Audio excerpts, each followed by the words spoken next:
नमस्कार दोस्तों, IITN पढ़ाई वाला में आपका स्वागत है। आज लीनियर इक्वेशंस डिस्कस करेंगे। देखिए, लीनियर इक्वेशन से पहले ब्रीफ नॉलेज ऑफ पॉलिनोमियल्स की ज़रूरत है। तो IITN पढ़ाई वाला पे एक सेपरेट वीडियो पॉलिनोमियल्स पे है, आप उसको देख सकते हैं, जिसका लिंक इस वीडियो में दिया गया है। Linear equations basically one variable linear equation हो सकती है, वन वेरिएबल लीनियर इक्वेशन हो सकती है,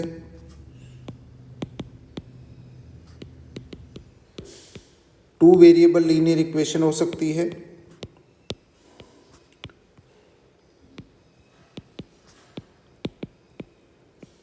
थ्री वेरिएबल लीनियर इक्वेशन हो सकती है, फोर वेरिएबल लीनियर इक्वेशन हो सकती है। जनरली कॉम्पिटिटिव एग्जाम्स में टू वेरिएबल लीनियर इक्वेशंस तक ही प्रॉब्लम्स पूछी जाती है। तो अपन क्या करेंगे, वन वेरिएबल लीनियर इक्वेशन और टू वेरिएबल लीनियर इक्वेशन पे फोकस करेंगे इस क्लास के अंदर। देखिए, सबसे पहले ये डिस्कस करते हैं one variable linear equation. One variable linear equation के अंदर एक ही वेरिएबल होता है। जैसे एक एग्जांपल ले लेते हैं, 2x + 3 = 0। इक्वेशन और पॉलिनोमियल में ये बेसिक डिफरेंस है कि पॉलिनोमियल में आपने ये कहा था f(x) = 2x + 3। जब पॉलिनोमियल f(x) को अगर आप 0 से इक्वेट कर देते हैं तो वो इक्वेशन बन जाती है। मीन्स 2x + 3 = 0 करते ही इक्वेशन बन गई। इक्वेशन में ये इनइक्वलिटी साइन जो है ये हमेशा अवेलेबल रहेगा, तभी वो इक्वेशन कहलाएगी। Means we are equating a value with the zero और विद द अनदर वैल्यू। तो ये linear equation in one variable है। देख, आप इसको सॉल्व करिएगा। इट इम्प्लाइज दैट 2x = अगर आप इक्वल टू साइन के उधर लेके जाएंगे तो नेगेटिव साइन के साथ में जाएगा, मीन साइन चेंज हो जाता है, और x = -3/2 इसका सोल्यूशन आ गया। जो वन वेरिएबल इक्वेशन आपके पास अवेलेबल थी उसका सोल्यूशन जो है वो x = -3/2 है। देखिए, सेकेंड एग्जाम्पल डिस्कस कर लेते हैं। एग्जाम्पल 2, इसके अंदर एक इक्वेशन लेते हैं 5x + 9 = 0। ये अगेन वन वेरिएबल इक्वेशन है। देन 5x = इधर माइनस साइन चेंज हो जाएगा, -9। It implies that x = -9/5। ये आपका डिनोमिनेटर में चला जाता है। अगेन ये वन वेरिएबल इक्वेशन थी। देखिए, वेरिएबल आपका ज़रूरी नहीं है x हो, आपका वेरिएबल अनदर भी हो सकता है। मैं यहाँ पे जो है थर्ड एग्जाम्पल के अंदर एक इक्वेशन ले रहा हूँ 2y + 8 = 0। देखिए, यहाँ पर आप क्या करेंगे, वेरिएबल y है तो इसको इम्प्लाइज दैट 2y = -8 करिएगा। इट इम्प्लाइज दैट 2 से जो है -8 को डिवाइड करिएगा, -8/2 हो गया। देखिए, आपका जो है इसमें 8 इज़ डिविजिबल बाय 2, तो y = -4 इसका सोल्यूशन आ गया। आप ये भी कर सकते थे, इक्वेशन को बोथ साइड्स में पहले 2 से डिवाइड कर सकते थे, फिर सॉल्व कर सकते थे। वी कैन डिवाइड और multiply the equation by same number on both sides of the equation. Next discuss करते हैं two variable linear equation. Two variables linear equation. Two variables linear equation के अंदर दो वेरिएबल होंगे। वेरिएबल आप कोई भी ले सकते हैं, x, y और z ले सकते हैं, और अनदर u और v भी ले सकते हैं। तो जैसे पहले मैं आपके पास डिस्कस कर रहा हूँ कि टू वेरिएबल लीनियर इक्वेशन कैसे बनेगी, तो इसको a1x + b1y + c1 एक general form of the equation first होगी, a2x + b2y + c2 = 0, ये सेकेंड फॉर्म होगी। Equation 1, equation 2। यहाँ पे देखिए a1x, a1, b1, c1 और a2, b2, c2 कॉन्स्टेंट्स हैं। सम ऑफ द कॉन्स्टेंट 0 हो सकते हैं। जैसे मान लीजिए अगर आपके पास a1 0 है, उस केस में फर्स्ट वाली जो इक्वेशन है वो इक्वेशन b1y + c हो जाएगी, b1y + c1 = 0 हो जाएगी। तो ये two variable equation will reduce to one variable equation.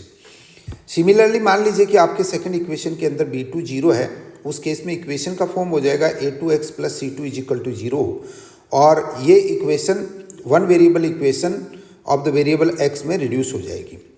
तो जो वैल्यू a1 b1 c1 और a2 b2 c2 की वैल्यू 0 होगी, उसके according form of the equation भी चेंज हो सकती है from two variable to the one variable.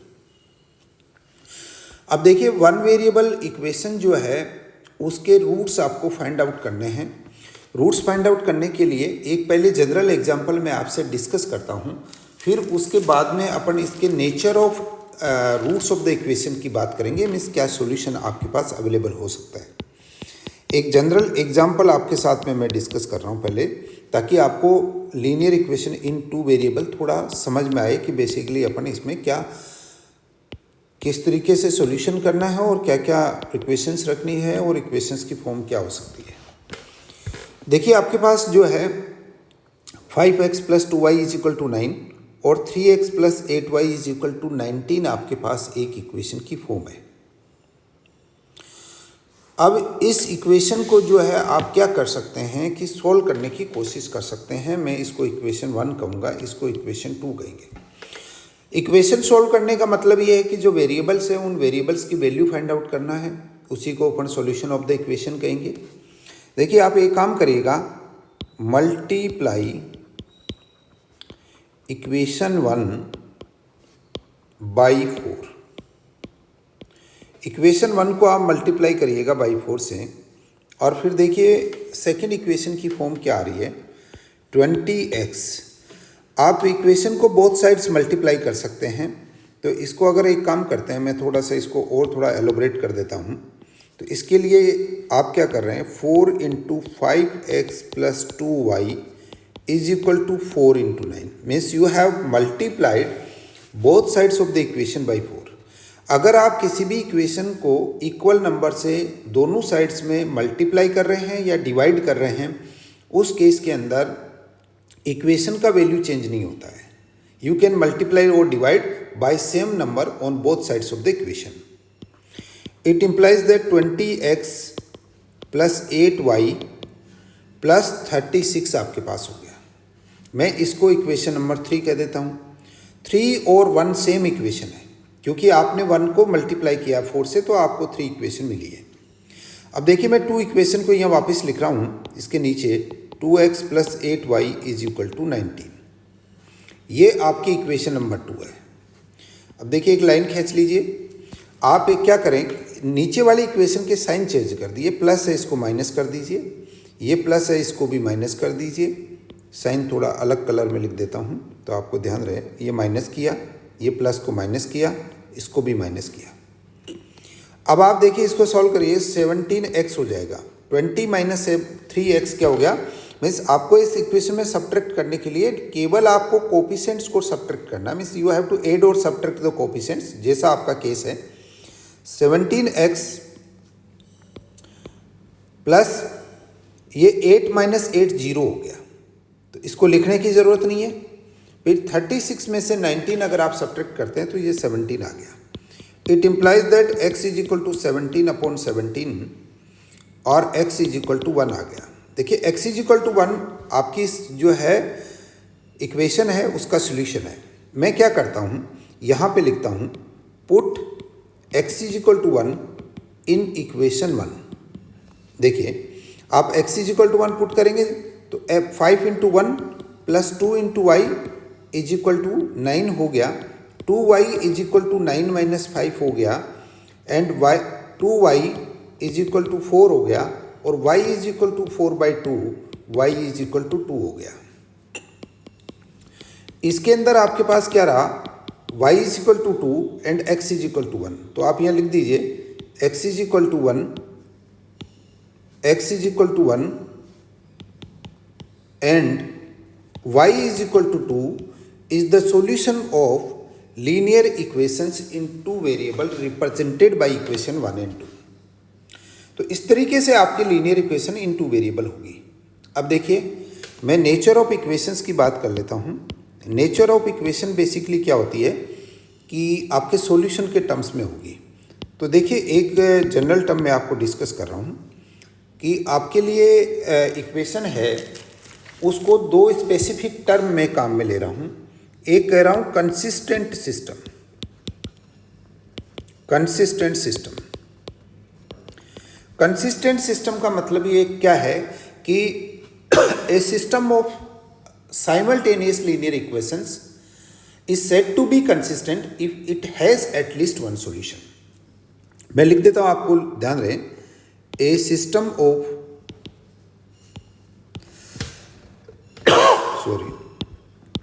simultaneous linear equations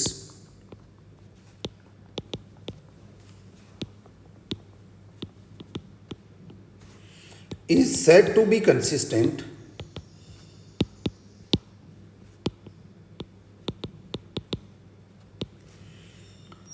if it has at least one solution। एक solution आपके सिस्टम का होना ही चाहिए, तो आपको उसको कंसिस्टेंट सिस्टम कहेंगे। नेक्स्ट आपके लिए इनकंसिस्टेंट सिस्टम है।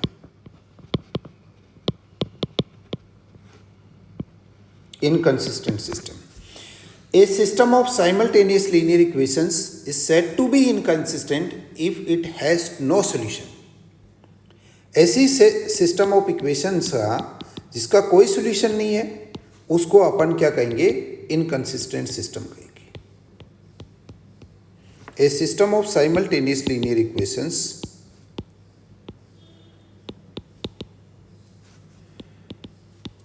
is said to be inconsistent if it has no solution।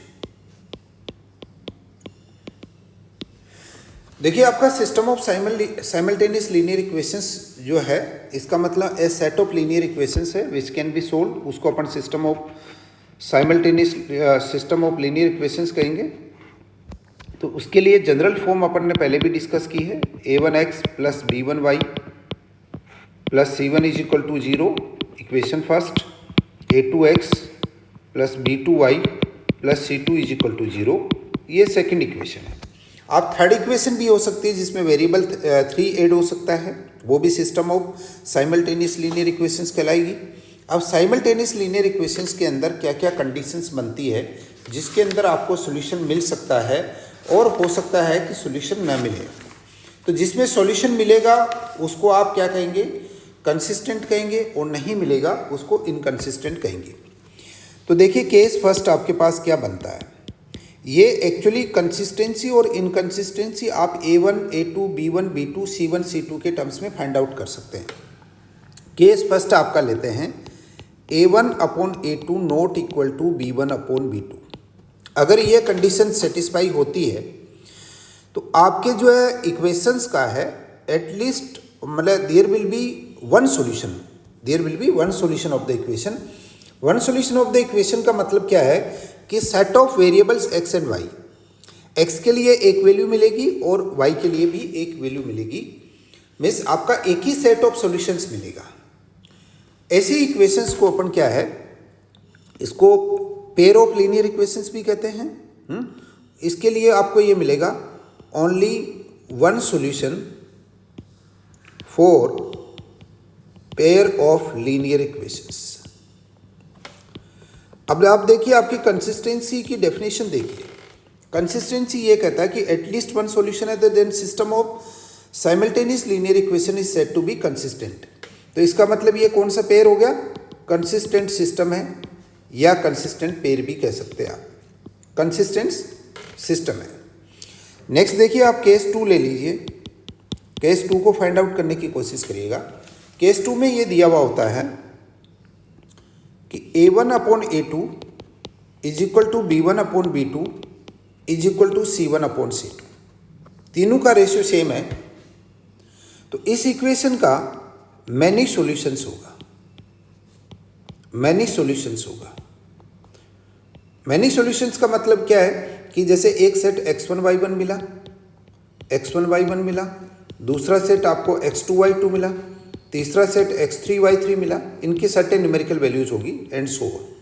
तो आपको मल्टीपल सॉल्यूशंस मिलेंगे अगर ये कंडीशन सेटिस्फाई होती है। अब क्योंकि कंसिस्टेंट और इनकंसिस्टेंट में क्या होता है कि जो सॉल्यूशन मिल रहा है वो कंसिस्टेंट होगा, तो इसको भी अपन क्या कहेंगे, कंसिस्टेंट पेयर कहेंगे।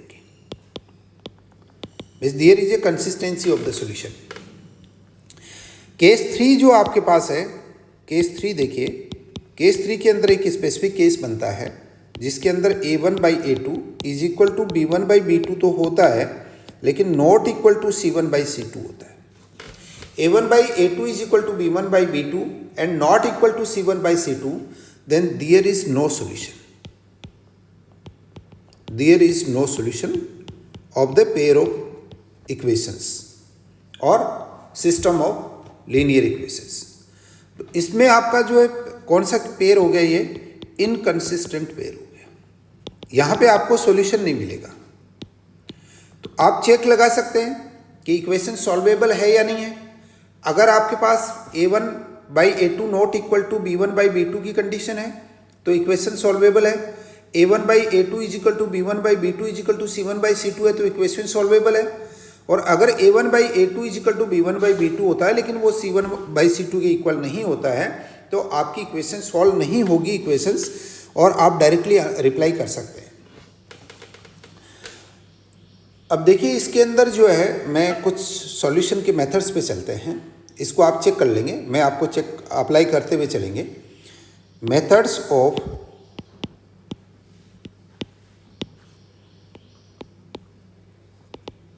Solution of pair of linear equations और simultaneous linear equations, pair of linear equations, sorry,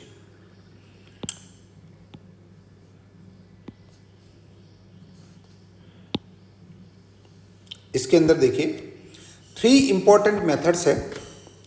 first method है आपके एलिमिनेशन मेथड।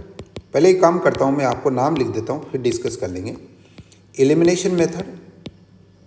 सेकंड मेथड जो आपके पास अवेलेबल है substitution method, and third method is known as method of cross multiplication.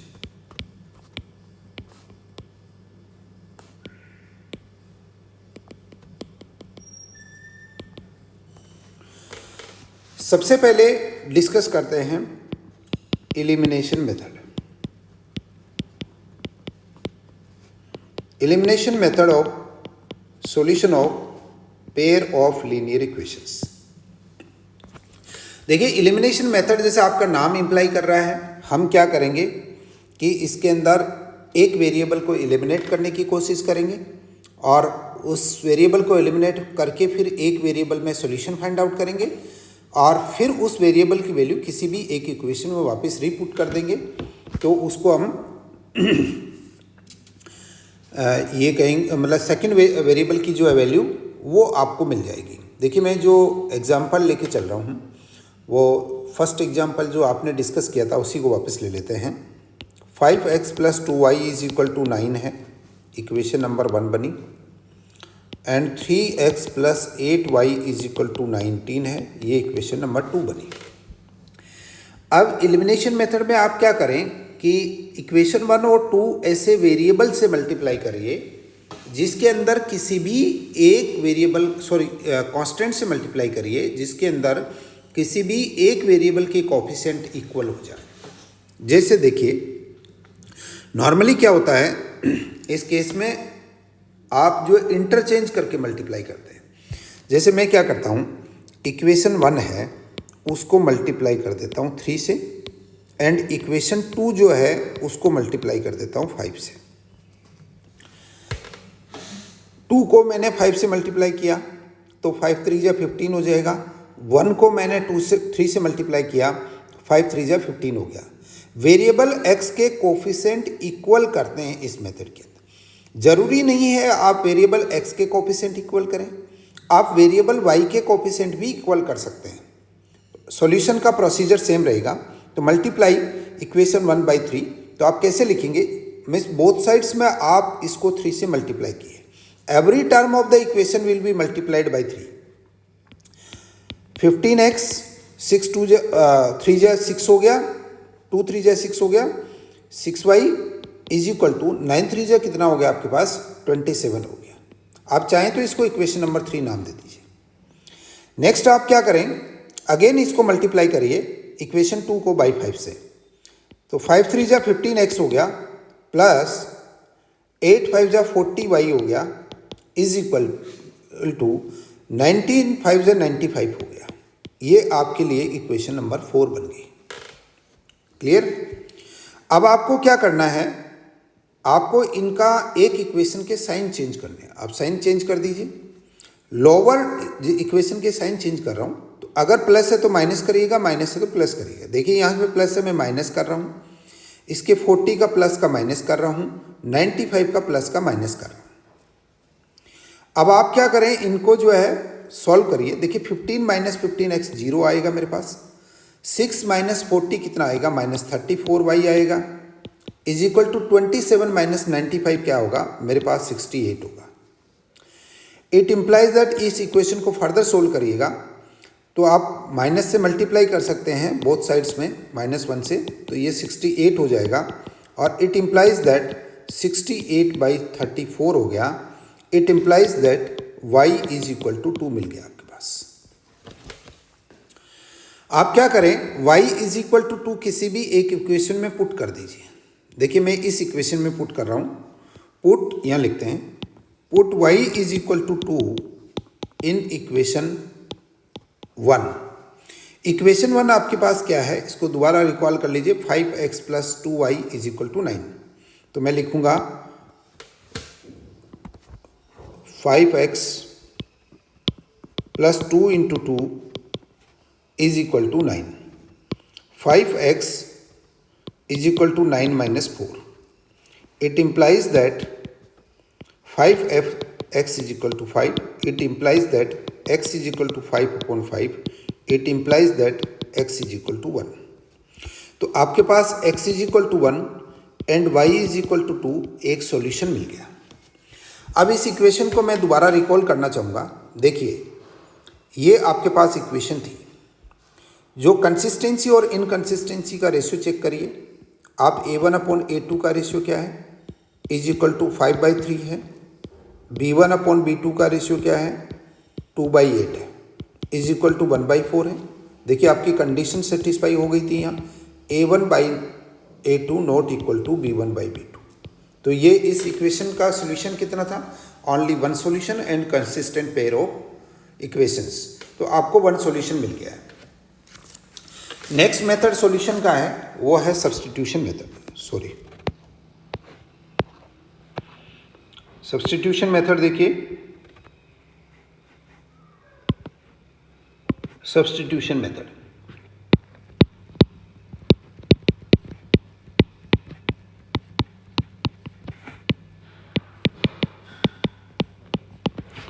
Substitution method discuss करेंगे। इसके अंदर आप क्या कर रहे हैं कि दोनों इक्वेशंस जो है उसमें से एक वेरिएबल का वैल्यू कैलकुलेट करेंगे फ्रॉम वन इक्वेशन और उसको सेकंड में सब्स्टिट्यूट करेंगे, इसलिए इसको सब्स्टिट्यूशन मेथड का है। देखिए मैं अनदर एग्जांपल ले लेता हूँ। 3x plus 5y is equal to 29 है, 7x minus 2y is equal to 13 है। ये इक्वेशन नंबर 1 है, ये इक्वेशन नंबर 2 है। आप क्या करें, एक इक्वेशन को सॉल्व कर लीजिए फॉर वन वेरिएबल। देखिए अपन क्या करते हैं, फ्रॉम इक्वेशन 1 ले लेते हैं। फ्रॉम इक्वेशन 1 आप क्या करें, 3x plus 5y is equal to 29 है। It implies that 5y is equal to 29 minus 3x है। It implies that y is equal to 29 minus 3x upon 5। ये आपके पास y का सोल्यूशन आ गया। मैं इसको इक्वेशन नंबर 3 कह देता हूँ। 3 एंड 1 आर सेम है, इसमें कोई दिक्कत नहीं है। Put value of y from equation 3 in equation 2। देखिए आप सब्स्टिट्यूट कर रहे हैं, you are putting the value of one variable computed from one equation into the another equation. तो आपके पास इक्वेशन थी 7x माइनस 2 इंटू यहाँ पे y का value 29 minus 3x upon 5 is equal to आपके पास इक्वेशन है 30। अब आप देखिए इसको सॉल्व करना है। इसको सॉल्व करने के लिए आप क्या कर सकते हैं, multiply whole equation by 5।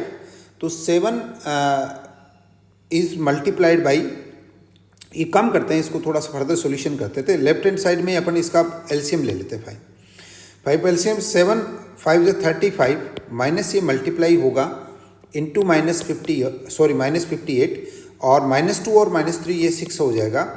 6x is equal to 13 होगा। अब आप क्रॉस मल्टीप्लाई कर दीजिए 5 से, तो 35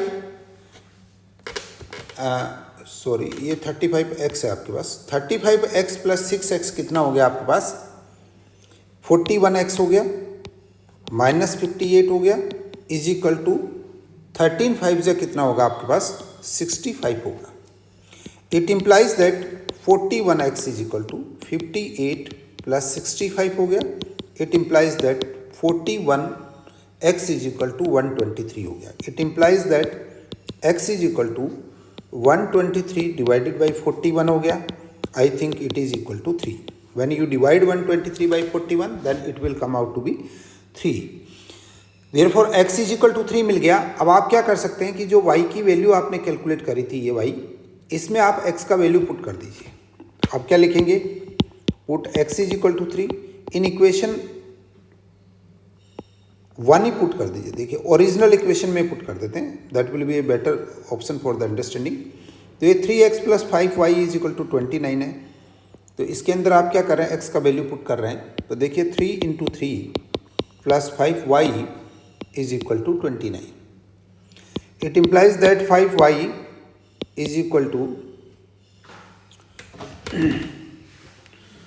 29 माइनस 3 3 जा 9 हो गया। It implies that 5y is equal to 20। It implies that y is equal to 20 by 5। It implies that y is equal to 4।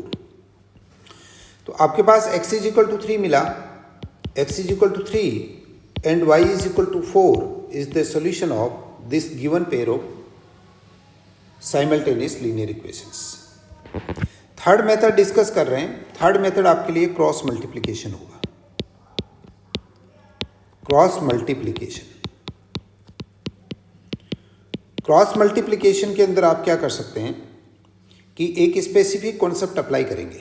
इसके लिए आपको ओरिजिनल इक्वेशंस लिखना पड़ेगा। a1x plus b1 y plus c1 is equal to 0, a2x plus b2y plus c2 is equal to 0। इन equation को solve करने के लिए देखिए आपको क्या करना पड़ेगा। एक स्पेसिफिक कॉन्सेप्ट में आपको डिस्कस कर रहा हूँ, आप इस कॉन्सेप्ट को बिल्कुल ध्यान रखिएगा। किस तरीके से, देखिए सबसे पहले आप क्या करेंगे, x लिखिएगा, अपॉन डिवाइड करिएगा। देखिए मैं x ले रहा हूँ तो a1x और a2x मीन्स बोथ इक्वेशन में x का वेरिएबल छोड़ दीजिए। फिर आप क्या करिएगा, देखिए इसके अंदर जो है y का वेरिएबल लेके इससे मल्टीप्लाई करें और इसको जो है आप इससे मल्टीप्लाई करें। देखिए b1 c2 लिखेंगे माइनस b2 c1 लिखेंगे। क्लियर हो गया। x के वेरिएबल x वेरिएबल के कोएफिशिएंट आपको छोड़ने हैं। y वेरिएबल का इससे मल्टीप्लाई करेंगे c2 से, b1 c2 minus b2 c1 करेंगे। इज इक्वल टू आप लिखेंगे, इज इक्वल टू लिख के इज इक्वल टू लिखेंगे, यहाँ पे माइनस y लिखेंगे। ये स्टैंडर्ड फॉर्मेट है, इसमें आप अपनी तरफ से कोई भी बदलाव नहीं करेंगे। और अब देखिए आप क्या करेंगे, y आपने लिया है तो b1 और b2 को आप छोड़ देंगे, a1 c2 मल्टीप्लाई करेंगे। a1 c2 माइनस लिखेंगे a2 c1, a1 c2 minus a2 c1 is equal to constant के लिए आप 1 लिखेंगे अपॉन कांस्टेंट का variable c1 sorry constant c1 and c2 left कर देंगे आप। a1 को b2 से मल्टीप्लाई करेंगे माइनस a2 को b1 से मल्टीप्लाई करेंगे। यहाँ पर आपके पास इस सॉल्यूशन से दो इक्वेशन बन गई है। इनको आप फर्दर सॉल्व कर लेंगे। ये मेथड आप अप्लाई करेंगे। इसके लिए देखिए मैं क्या करता हूँ, एक इक्वेशन सेट ऑफ इक्वेशन ये अपन लेके चलते हैं। देखिए आपको 2x एग्जाम्पल ले लेते हैं। एग्जाम्पल आपको 2x plus 3y plus 1 is equal to 0 एक इक्वेशन गिवन है। अगर मान लीजिए इक्वेशन का ये भी फॉर्म हो सकता है, 2x plus 3y is equal to -1 हो सकता है, तो -1 को इधर आप ट्रांसफर कर दीजिए, इज इक्वल टू 0 वाली फॉर्मेट लेंगे। ये स्पेसिफिक ध्यान रखना, क्रॉस मल्टीप्लिकेशन मेथड में आपको हमेशा इज इक्वल टू 0 वाली फॉर्मेट लेके आनी है। नेक्स्ट इक्वेशन जो गिवन है वो 2x ये वाली इक्वेशन आपको है 3x minus 5y is equal to 8। इसमें भी इसको मैं डायरेक्टली उसी में कन्वर्ट कर देता हूँ। -8 is equal to 0, basically 3x minus 5y is equal to 8 वाली फॉर्म है। इज इक्वल टू 0 कर दीजिए, आपको इज इक्वल टू 0 वाली फॉर्म ही लेके आनी है। ये इक्वेशन 1 है, ये इक्वेशन 2 है। अब आप देखिए जो सॉल्यूशन था वो अप्लाई करिए, मैं आपको यहाँ तक रख देता हूँ। देखिए x लिखेंगे, अपॉन आप क्या करेंगे 3 और -8 को मल्टीप्लाई करेंगे। 3 - 8 को मल्टीप्लाई किया, फिर ये माइनस सॉल्यूशन का साइन आ रहा है, इसको आप लिखेंगे, इसको आप कोएफिशिएंट्स के साइन में मिक्स नहीं करेंगे। फिर देखिए b2 क्या कह रहा है, -5 है, b2 इंटू C1 इंटू 1 लिखिएगा, इज इक्वल टू लिखिएगा, -y ये आपका सॉल्यूशन का साइन है, इसको आप लेफ्ट नहीं करिएगा। फिर आप 2 इंटू -8 करिएगा, 2 इंटू -8, फिर ये माइनस सॉल्यूशन का साइन है, इंटू 3 इंटू 1 करिएगा, इज इक्वल टू 1 लिखिएगा, 2 इंटू -5 लिखिएगा, फिर माइनस लिखिएगा, 3 इंटू 3 लिखिएगा। इस तरीके से आप सोल्व करें। इट इम्प्लाइज दैट मैं इसी के फॉर्मेट को सोल्व करने की कोशिश करता हूँ। x अपॉन, देखिए ये कितना होगा, अगर आपको थोड़ा दिक्कत आ रही है तो एक स्टेप एक्स्ट्रा लिखते हैं।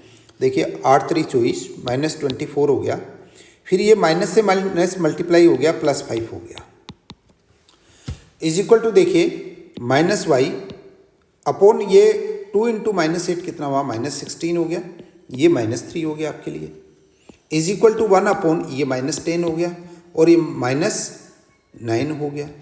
अब फर्दर आप एक स्टेप एक्स्ट्रा लिखिए ताकि इजीली समझ में आ जाए। -24 एंड +5 कितना होगा आपके पास, -19 होगा, इज इक्वल टू -y और ये भी क्या होगा, -19 होगा, इज इक्वल टू क्या होगा, 1 अपॉन -19 होगा।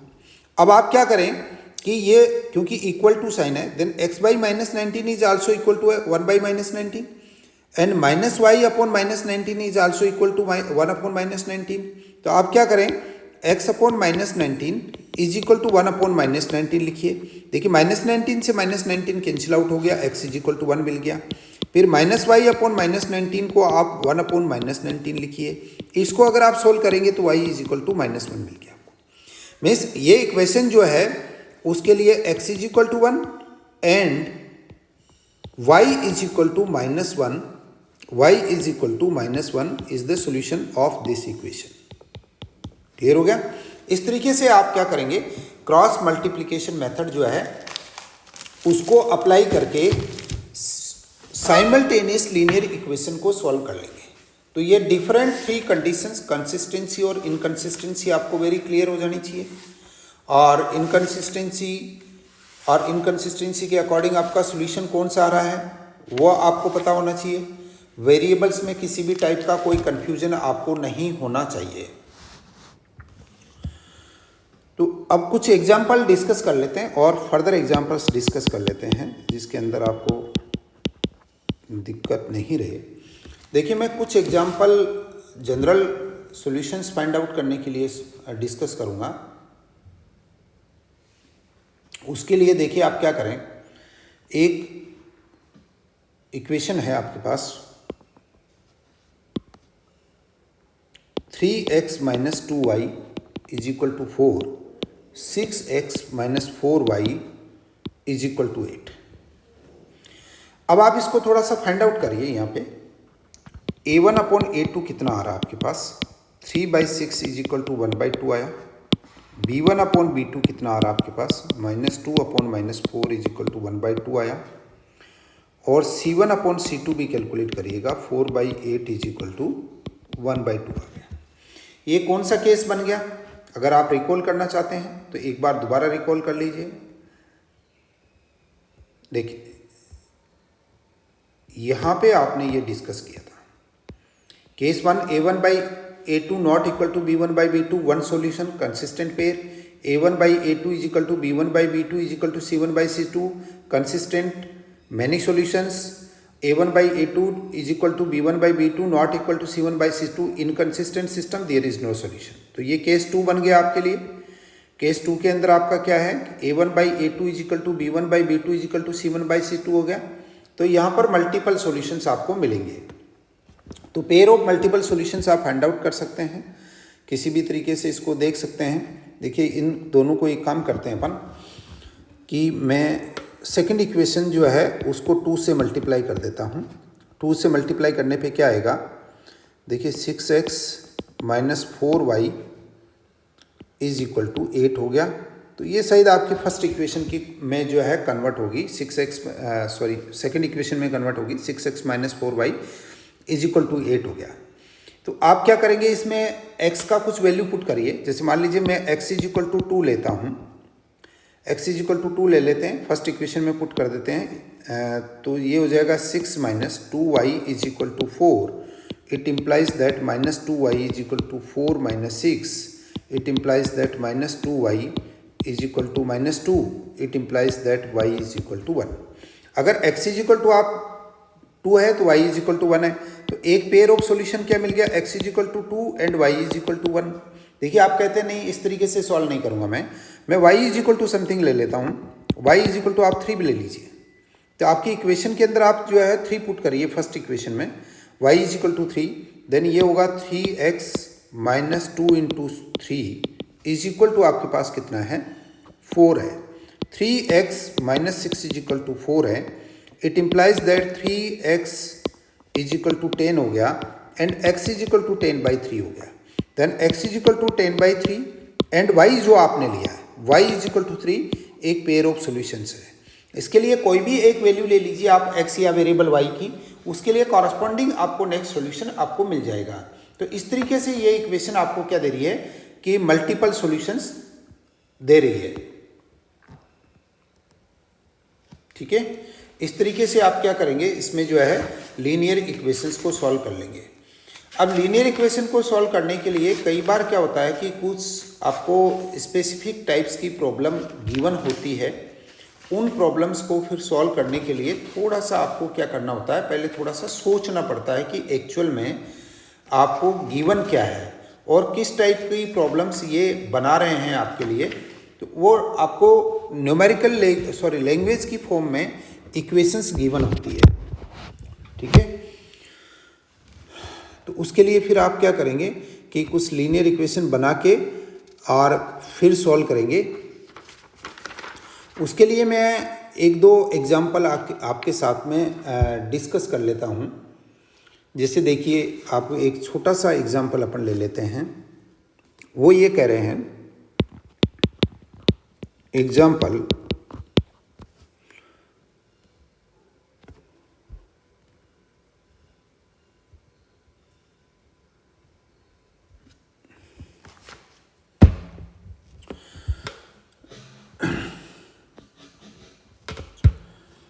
देखिए प्रॉब्लम्स हैं. वो कह रहे हैं कि cost price of 7 chairs and 3 tables 216 है. देखिए नंबर ऑफ चेयर्स लिख देते हैं. Number of chairs is equal to 7 है.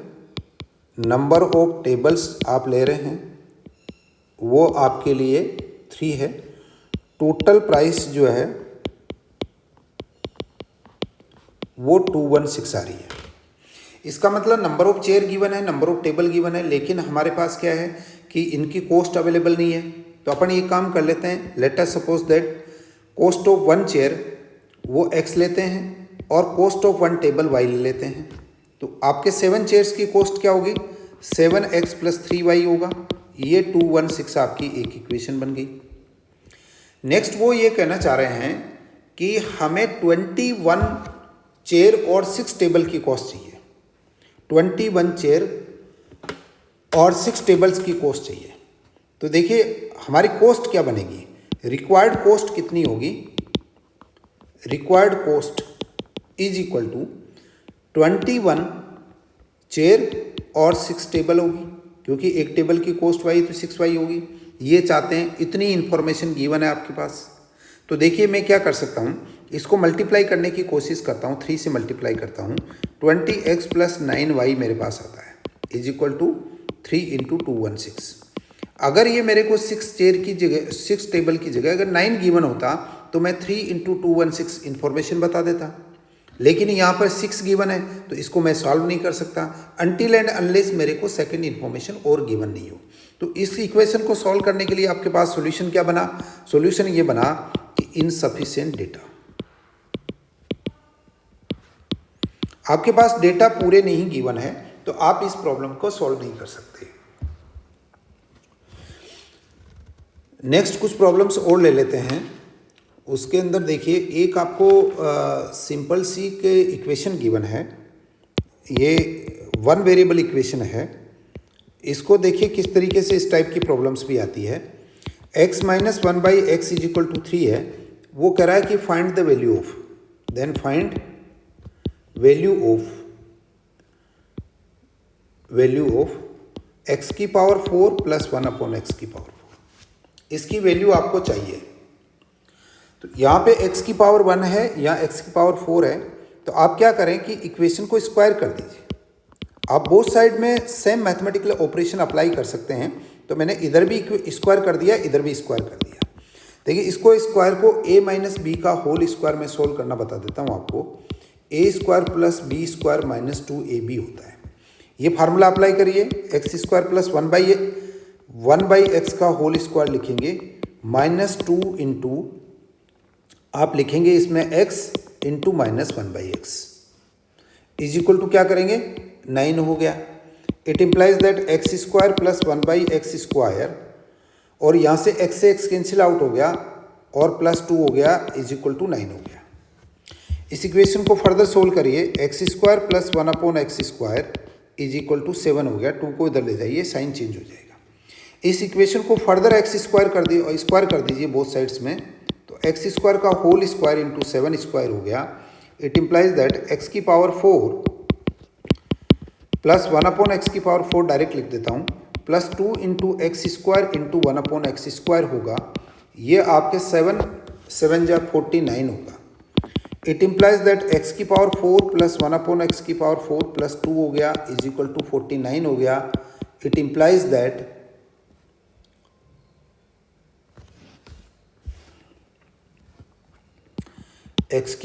सॉरी इसमें जो है मैं कैलकुलेट कर रहा हूँ, 3 का स्क्वायर 9 ठीक किया था हमने, फिर हमने क्या किया इसमें 7 का जो है स्क्वायर कर देते हैं, इसको सॉल्व कर देते हैं, ठीक है ना। अगेन हमने सॉरी कुछ I have committed a mistake, 9 हो गया था और ठीक है ये 7 आ गया था, ये भी ठीक है, और 49 हो गया। तो x + 1/x⁴ = 49 - 2 = 47 हो गया, ठीक है। इस तरीके से एक्चुअली क्या कर सकते हैं कि हम इसको सॉल्व कर सकते हैं।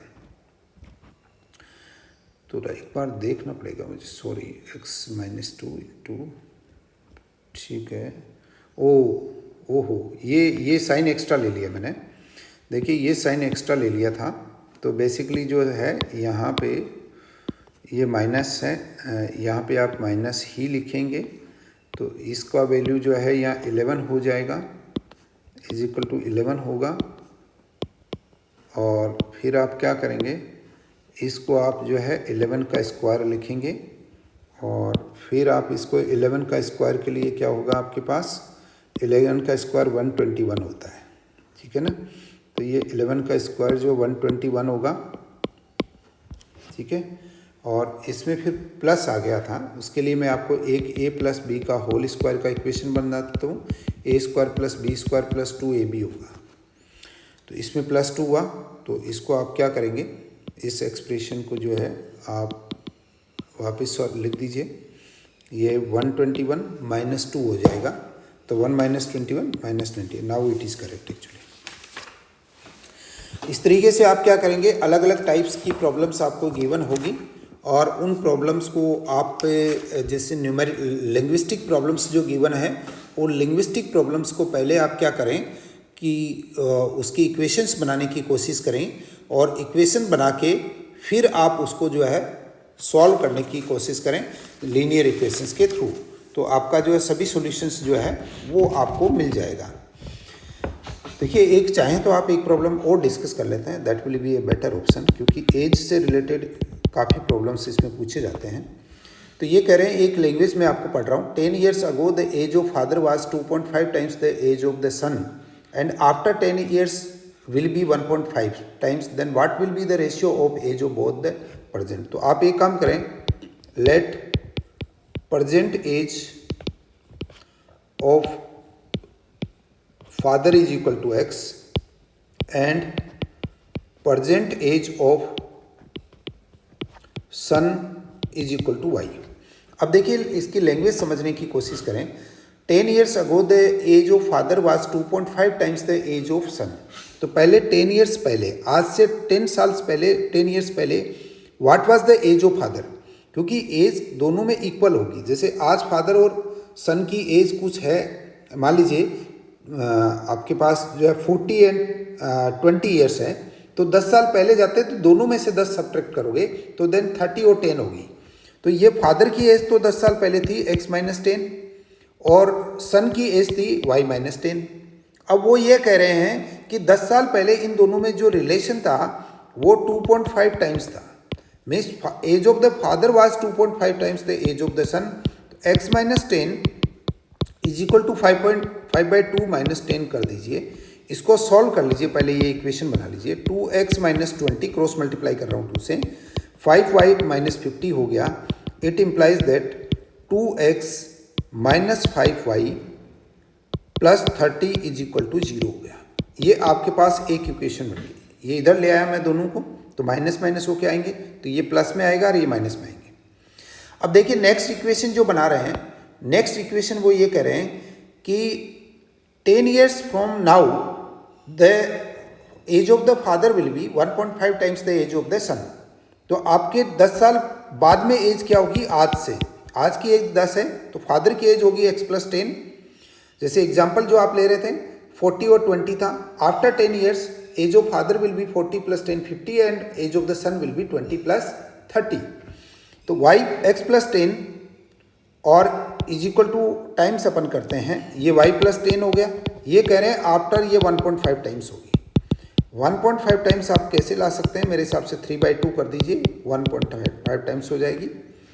तो ये 2x plus 20 is equal to 3y plus 30। It implies that 2x minus 3y minus 10 is equal to 0। ये इक्वेशन नंबर 2 हो गई। अब आपके पास 3 मेथड्स अवेलेबल हैं। आपका जो है एलिमिनेशन है, सब्स्टिट्यूशन है और अनदर मेथड आपके पास क्रॉस मल्टीप्लिकेशन वाला है। उनसे सॉल्व कर लीजिए और सॉल्व करके x बाई वाई कैलकुलेट करिए, वही आपका रिक्वायर्ड वैल्यू है जो आपका आंसर होगा। तो इस टाइम से मैंने आपको थोड़ा ब्रीफली बता दिया है कि इस टाइप की प्रॉब्लम्स इसके अंदर आती है, और लीनियर इक्वेशंस इन 2 वेरिएबल और लीनियर इक्वेशंस इन 1 वेरिएबल डिटेल में डिस्कस कर लिया है। और आप नेक्स्ट वीडियो जो है उसको मिलता रहे आपको नोटिफिकेशन, उसके लिए IITN पढ़ाई वाला का यूट्यूब चैनल जो है आप सब्सक्राइब कर लीजिए।